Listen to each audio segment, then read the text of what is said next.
Hey, and we're back. Hello, everyone, ladies and gentlemen, boys and girls. Hope everyone has had a fantastic week. There's been a pretty cool announcement from the government. They've been talking about Deborah Hart. Hey, Jase, Mum, always good to have you here on the show. Mum's awesome. She's a bit of a powerhouse. She has always supported me from day dot, so good to have you along. There's been a big announcement from the government around what level 2 looks like, so I thought we'd jump into what that all means and what that looks like. For those of you that are joining us, this is the Saturday live call-in show. So what I am going to do now is share a link. Just give me a second. And then anyone out there can jump on the show. It's pretty cool. So you can add your 2 cents on anything out there, and we can have a chat.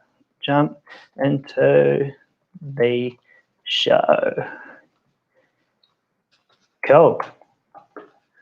The whole family's here. We've got Nana as well. How about that? Awesome. Love you too. Lots, Nana too.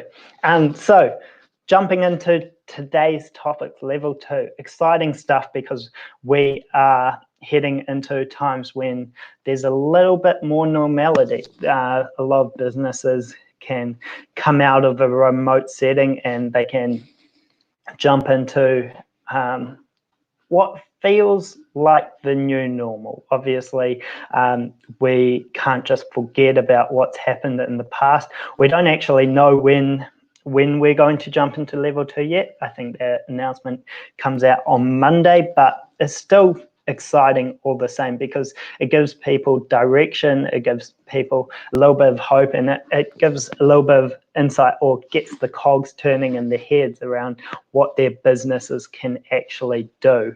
So I thought let's jump onto a website that has the level 2 restrictions.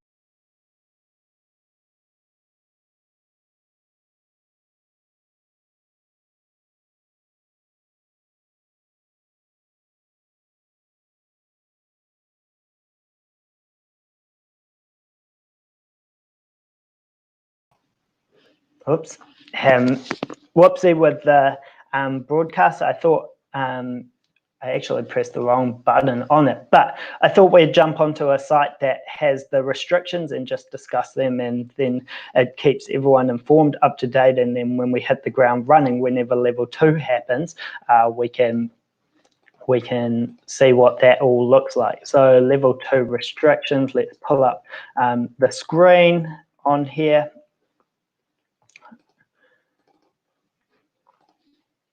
Cool, we're rocking and rolling. So if we jump down to level 2,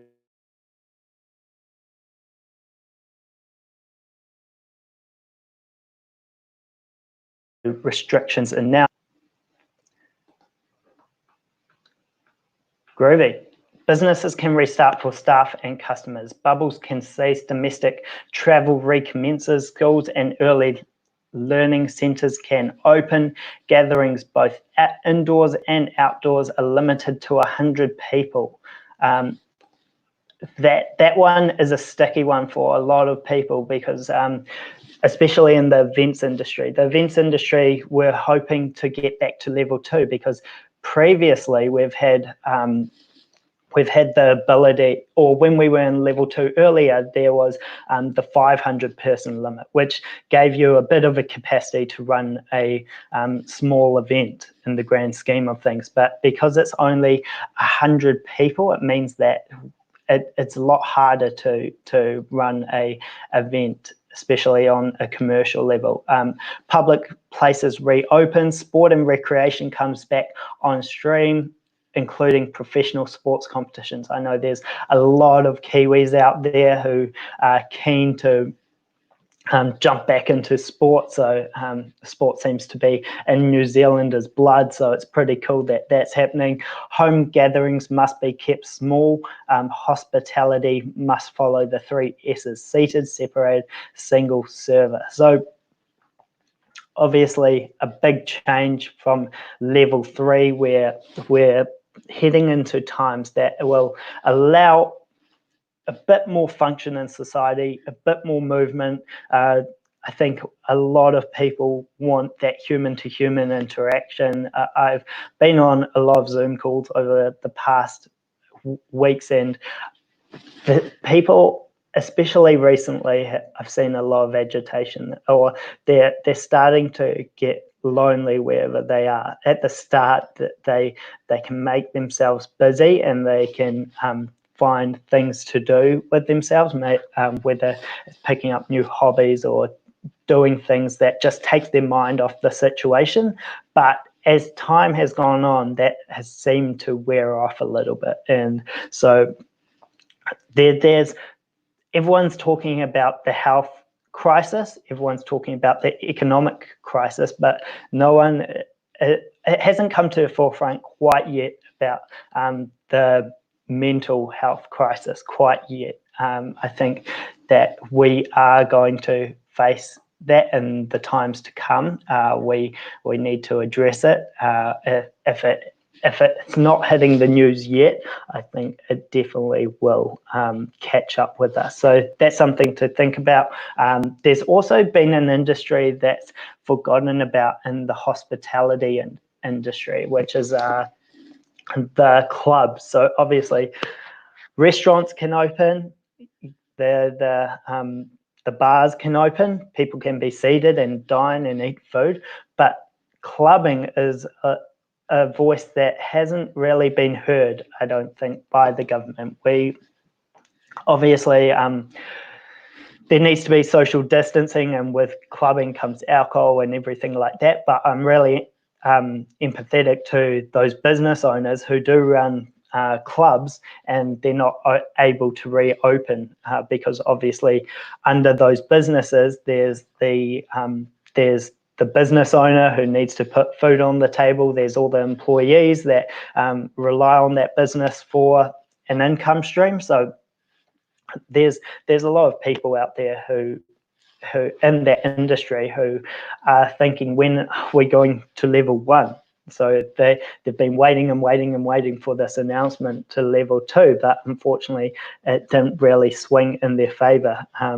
I don't mind that people are annoyed that they can't go clubbing, the customers can wait, but it's more the business owners that I'm really thinking about. If you're just joining us now, this is the live call-in show, so you can jump into the show. I've put a comment in there to allow you to jump in, and we can have a chat about anything. It's pretty neat that we have this technology. I've been kind of quiet in the past week in terms of podcasts because I've had my own stuff to get on with.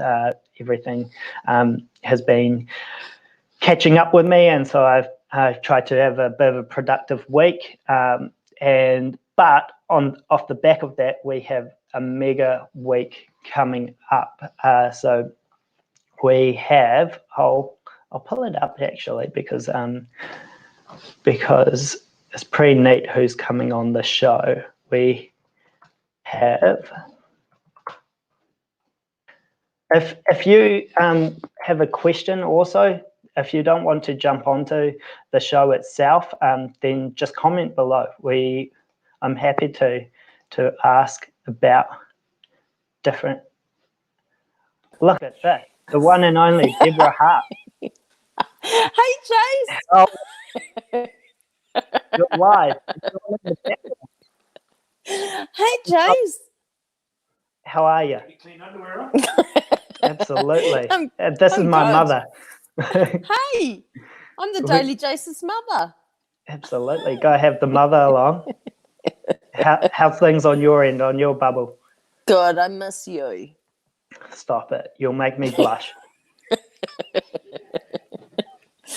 Give everyone a little bit of insight into who you are. The quick five of who is Deborah Hart. I know you pretty well, but not everyone does. So I'm Jason Hart's mother. Yep, that's all the background you need. Sweet. Cool. What do you want to talk about, Mum? You're live in front of all the viewers. Right. I just wanted to say I love you. I'm going now. See you later. Bye. Ciao. Mum in all her glory popping in. That's the when you put up a link to the show, anyone can jump in. I said anyone, including my own mum. I think it's always funny when people sort of distance themselves in business from their family. I think families are pretty wicked. Obviously, they're there for you in tough times, and they accept you no matter who you are. So, yeah, there's people who split their personal life from their professional life, and it just makes no sense at all to me. Your family's your foundation. They implant a lot of values into you. You have a lot to thank them for, so you might as well embrace them. It's pretty silly in my head if you just distance yourself from them. And the world's a small place, right? So if you distance yourself from your family, like people start asking questions, I think you should be the same person whether you're in a personal setting or professional setting. Now, obviously, there's context to every situation. You don't want to be the you don't want to just talk hard business with your family and treat them like that, and you don't want to get real personal with every business interaction you have. But I think it's kind of silly when people totally separate the two, because we are people. Everyone has a family. I'm pretty lucky to have a pretty mega awesome family that supported me from day dot, no matter what I do. But that's my 2 cents on it. If you're just joining the show, this is the call-in show. Feel free to jump into the links that I put into the comments, and we'll get rocking and rolling. Level two, it's just within our reach. Everyone feels we've been given a bit of direction. We've been told about what it looks like. We just don't know when it's going to drop. Monday couldn't come soon enough. We're going to hear more about when it's going to happen. Also, New Zealand has done pretty well considering all things in terms of the health crisis on our hands. Obviously, in the past week, we've had 2 days where we've had no new cases, which is pretty huge news because around the globe, some countries are still getting a lot of new cases.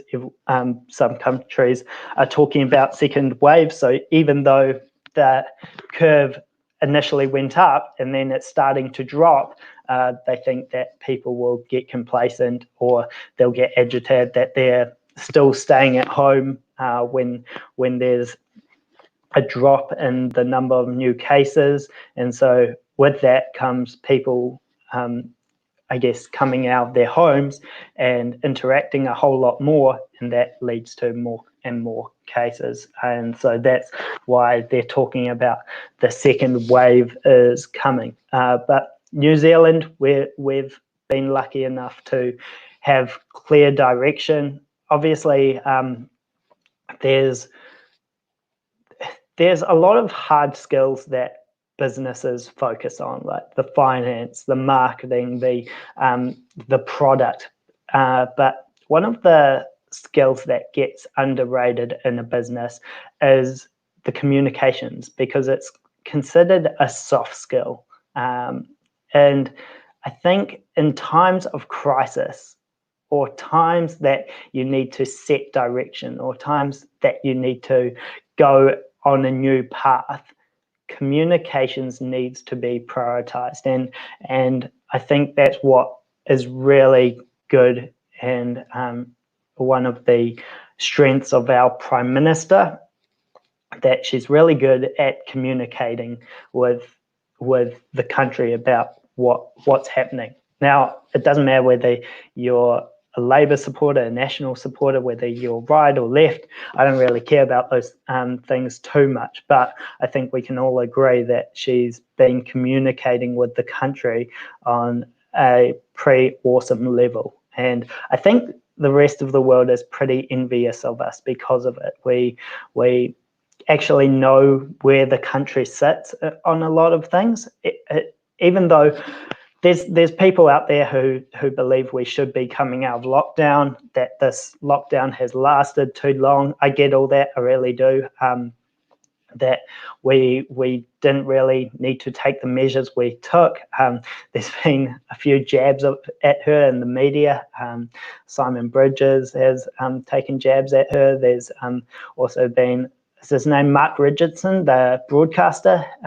He took a jab at her about how he could lead the country.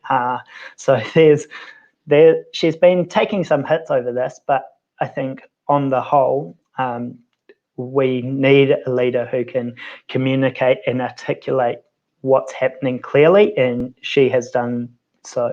Also, Dr. Ashley Bloomfield, he's been the star of the show as well. He has come to the forefront, communicating very clearly. His leadership on all the health aspects with this epidemic is pretty amazing. I reckon he should get knighted personally, because he's been doing pretty well, but that's not my choice to make, obviously. But he's been the star of the show. Who hasn't been the star of the show is our health minister. He's ballsed up, right? Not on one occasion, not on two occasions, but 3 occasions. So he's put his head in the sand. He's unfortunately, I think he is going to step away from politics after all this wraps up. Obviously, since he is the health minister, he has a lot of insight into how the health system works, what everyone is doing, how the response to coronavirus is happening, what needs to be prioritized, because he had that background before going into this situation.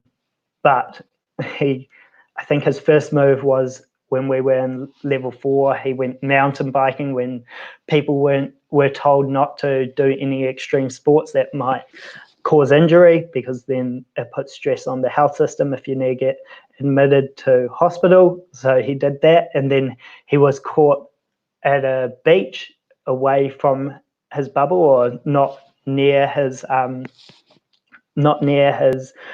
local area, and then he was caught shifting house. So not 1, not 2 times, but 3 times. He just did his own thing, and obviously he had deep insight into what the restrictions were, and I guess he just had a blank. He didn't listen anymore, and he got caught, and he's gonna take the rap. He's been pretty apologetic for it, but it's pretty idiotic when you get caught twice and then you get caught a 3rd time for doing something.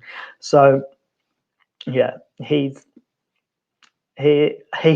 what in this situation I like to call a COVID-idiot. So anyone who messes with the rules when everyone else is making so many sacrifices by staying at home, they can't see their loved ones, they can't run their businesses as efficiently as they were. Some have to stop trading altogether. He's definitely a COVID-idiot in terms of what's going on. He'll be all right. Like, he's a smart dude, but and I'm sure there's a couple of lapses of judgment. He'll come to, but I think his time in politics is coming to an end. That's enough on that matter. So we've got a big lineup for the show this week. We have, so first of all, on Monday, we have Dr. Natasha Matthews. She's a doctor at the NHS in the UK, so she has insight into what's happening with their health system. She's also a medical researcher and has gone through extensive training. She's trained for how to deal with COVID-19 in the hospital. She has worked in ICU, so pretty cool to have her on the show. And she's also a medical researcher. So that's 9 a.m. on Monday, the 11th of May. Next, on Tuesday, we have Gary Bowles. So Gary Bowles was a dude I met probably 3 or 4 years ago. He came to New Zealand and did a speaker series around entrepreneurship and the future of work. And he is now the chair for the future of work at Singularity University. That's over in the States. It's pretty big stuff because mainly they teach organizations and they teach business leaders how to tackle big global problems that humanity needs to solve in an economical way, in a sustainable way, in an ethical way. So pretty neat, and also with a heavy emphasis on tech. So it'll be cool to hear his insights on the future of work, especially in a post-COVID world and what the new normal looks like. After that, on Wednesday, we have Dr. Michelle Dickinson. For those of you that know her as Nano Girl, she's a bit of a powerhouse. She was a lecturer at the University of Auckland in the Department of Engineering. She's awesome. I saw her speak probably 2 years ago, and yeah, she's really inspirational because she has obviously had to pivot her business. Her business was before COVID-19 broke out, was all about giving amazing educational experiences to thousands of kids around the globe through her theatrical performances. She wants to get as many youth interested in STEM subjects as possible in a fun and educational way. So she had a whole global event series lined up, but unfortunately, I think she's meant to get on a plane this month, but obviously that couldn't happen. So she's had to pivot her business. All her global tour got cancelled, and she is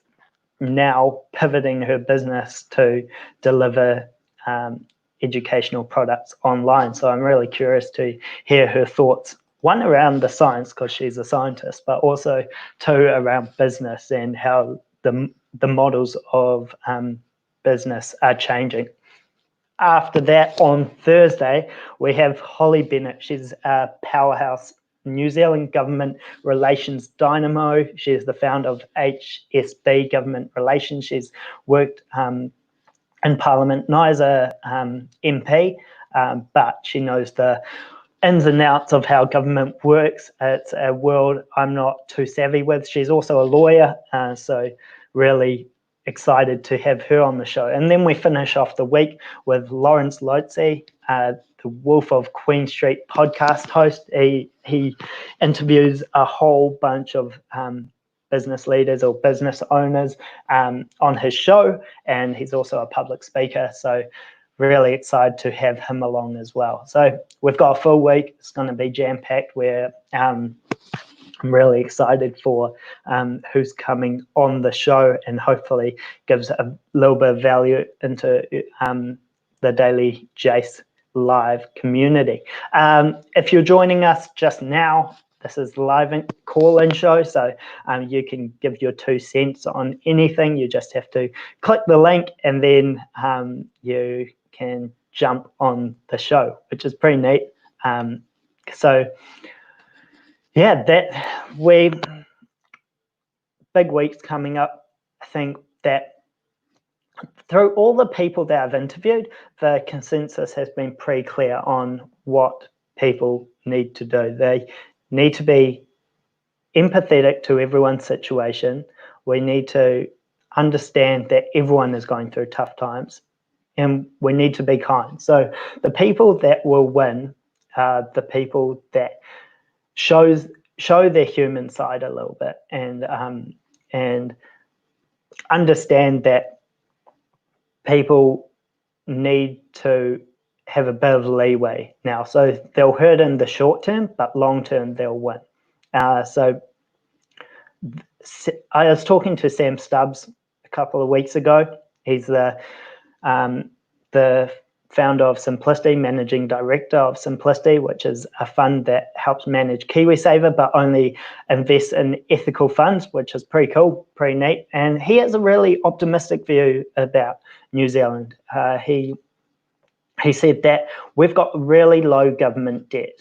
Well, we did going into this thing, obviously. We've used a lot of money, but we've had really savvy finance ministers in government over the past 3 or 4 terms. So that means that just like your personal finance, the government manages their finance in a similar way, depending on who's in charge. So you can put money away for rainy day fund, and over the last few terms, there's been financial ministers that have put money to the side into a rainy day fund, and that's what we're using right now. So he said we have our national debt is at 20%. So that's pretty good considering all things. A lot of countries, some of them have as high as 230% national debt, which is insane. Like I knew that was possible, but I didn't know if it was wise or not. His advice is always try and pay back debt as quickly as possible. So it's pretty incredible that we are in the corner of the world where a few isolated islands, so we can shut off the rest of the world. We can make sure that our people are taken care of, and we can make sure that our data is right, and we can try and flatten the curve. And once that curve is flattened, we can watch the rest of the world and see the cases that are happening over there and open our borders strategically. Not everyone has that luxury. We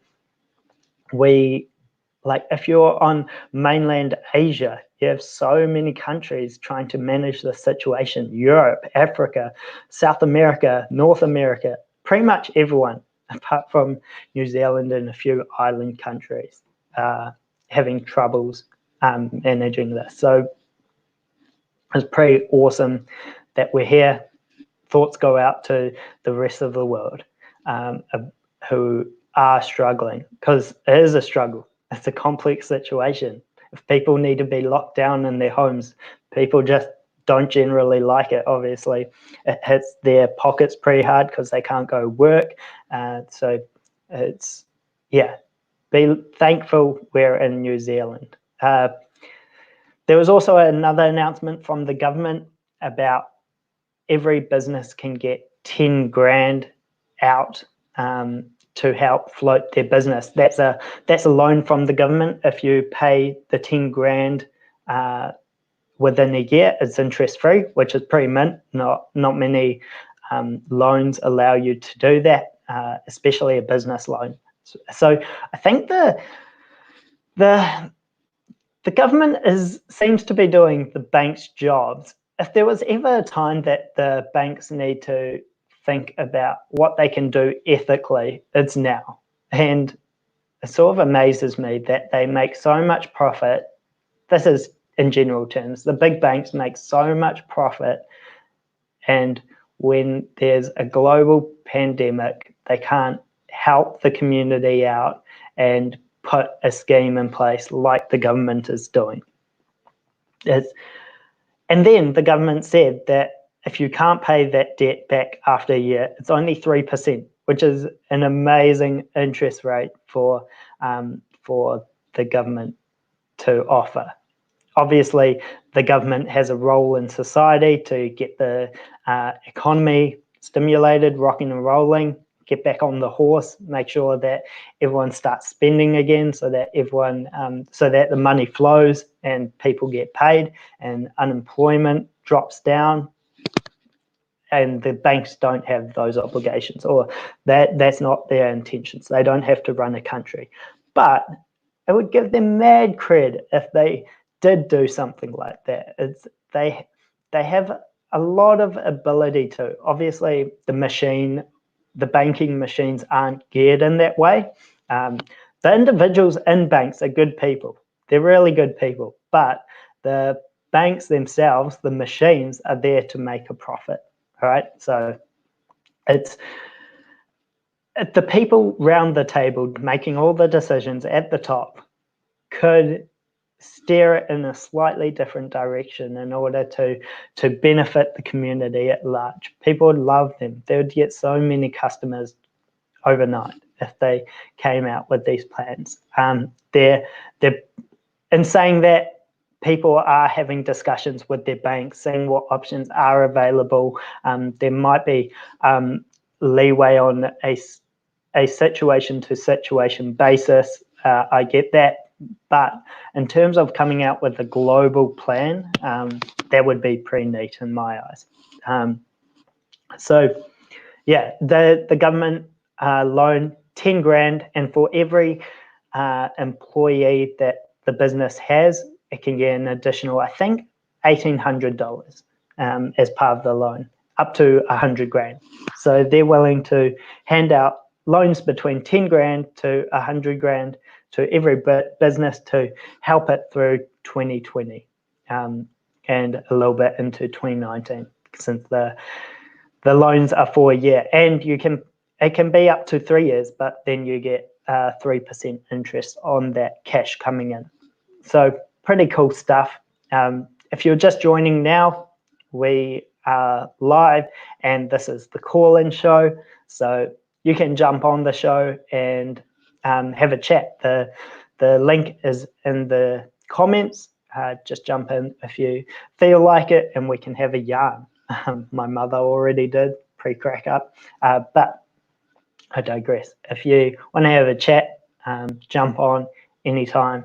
I've been going for 32 minutes, so would love a chat, but otherwise I'll jump off pretty shortly. What else has been happening in the news? Coronavirus has just taken over media. I've found that I like watching the news, and I like when it's on relevant stuff. We have the luxury in New Zealand that our news can be kind of fluffy because there's not much going on that's really important.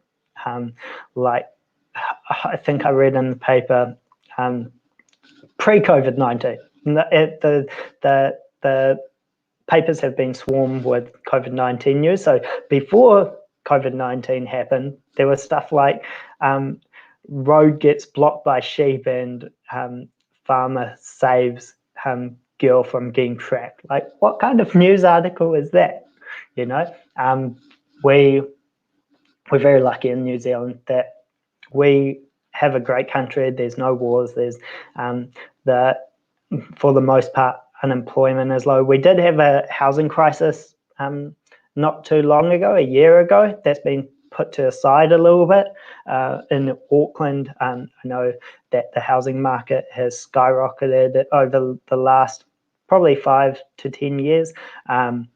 And saying that, a lot of people are saying that the housing market might dip a little because of what's happening. Obviously, cash is king at the moment, and so people, if they need to fund their businesses, they're going to sell up on their houses. Queenstown is an interesting situation. Obviously, they've had these crazy good years over the last 10, 20 years or so with tourism. It's been a mecca for people wanting extreme experiences from all around the globe. I love Queenstown. I visit it pretty much every year. I've been for the last 4 years, and it's been amazing.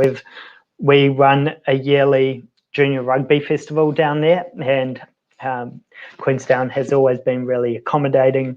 Obviously, it's got its own exciting entertainment going on down there. It's vibrant.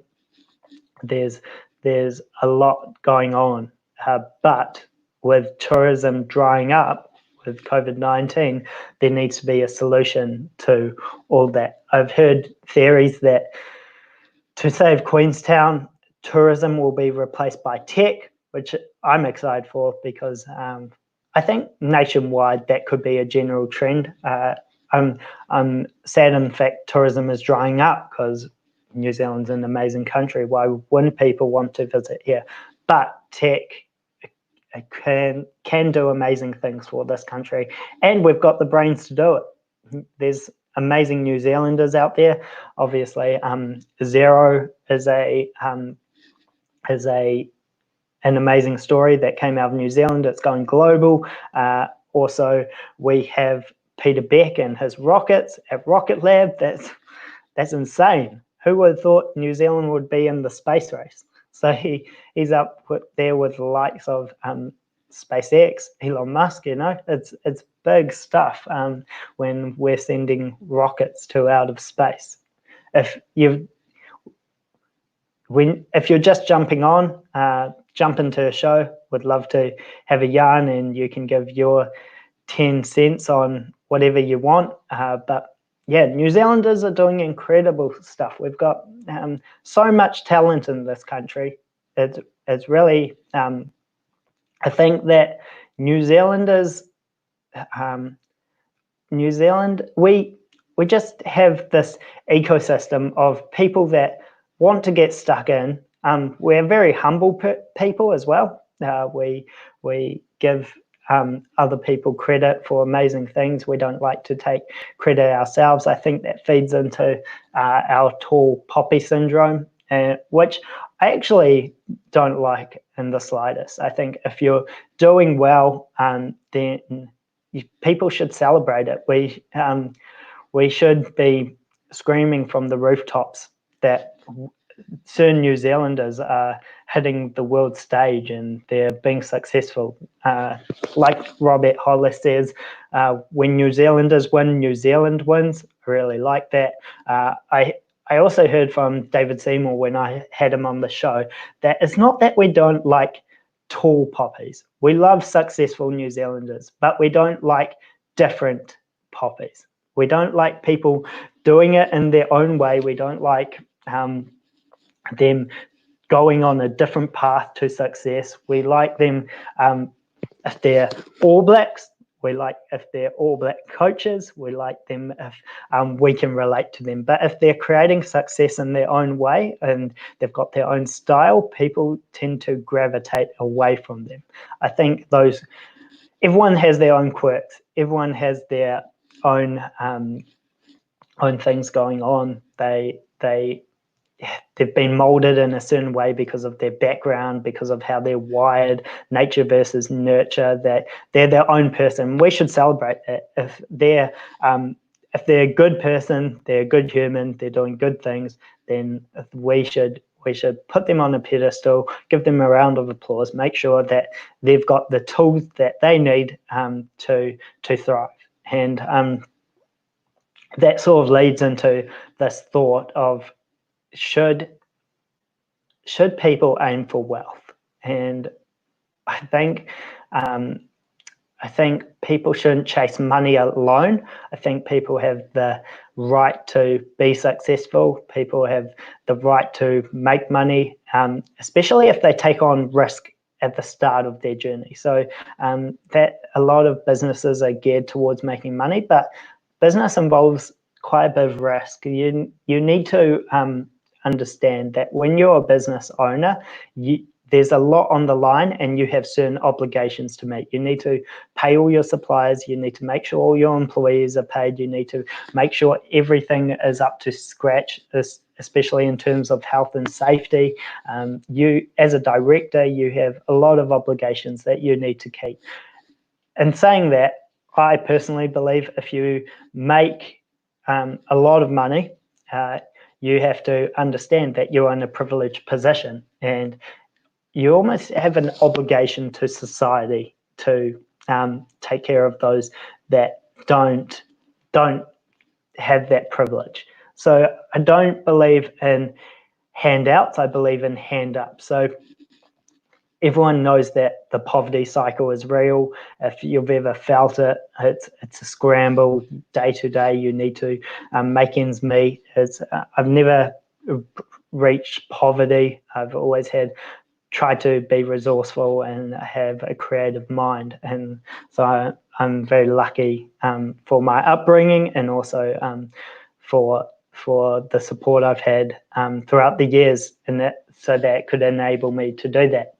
But those who don't have those luxuries, they're always in a scramble, wondering if they're going to make ends meet. If they have dependents, then they need to figure out how they're going to feed them. It's a stressful situation, and we're going to see a lot more people in those positions in the times to come. There's been a whole bunch of redundancies. There's been a whole bunch of more people applying for benefits. So hand ups, not handouts. So a handout is when something's given for free and there's no expectation on what that individual should do. Hand ups are when you give something to someone and that gives them the ability to build their own success down the line. So hand ups, not handouts. It's a big thing. I think that we should and we need to look after people who aren't in the position to do so. It's really interesting. We've been through 6 months ago, a lot of people were saying we shouldn't give benefits to people if they're not working, the dole shouldn't exist, yada, yada, yada. And then COVID-19 hit and businesses were in trouble. All the people who, there were a lot of people who have this growth mindset and think they have a responsibility to take care of themselves and make sure that they are in a position to be independent and they make their own success. And I love that way of thinking. I think that everyone should do that. But a lot of people out there, I think they didn't like the idea of the dole or the benefit. And then COVID-19 struck and businesses were in trouble, and there was this benefit that was provided by the government that helped them sustain their businesses. Now, I understand this is extreme times. COVID-19 struck a lot of people in a big way, and no one could have really predicted it, and it's put a lot of stress on people. But that's what benefits are for. It's for people to have the help when they need it. We're all human. We go through highs and lows. We need to look after people. We need to make sure that people can get through on the other side. Have a hand up, not a hand out. In that way, we can all thrive together. I want to build my own success, but I don't want to tear anyone else down. I want everyone to build their buildings, make sure that they build their empires, build their success, make sure that they have the tools to do so. So it's kind of a utopian thought. It gets quite fluffy, but it's important because life takes a much positive turn when you're looking out for others. There's this altruistic thing where you get the warm and fuzzies from helping other people, and then they benefit as well. I think that we as a society, we're much stronger together rather than operating in our individual silos, individual lives. Make sure that we're taken care of.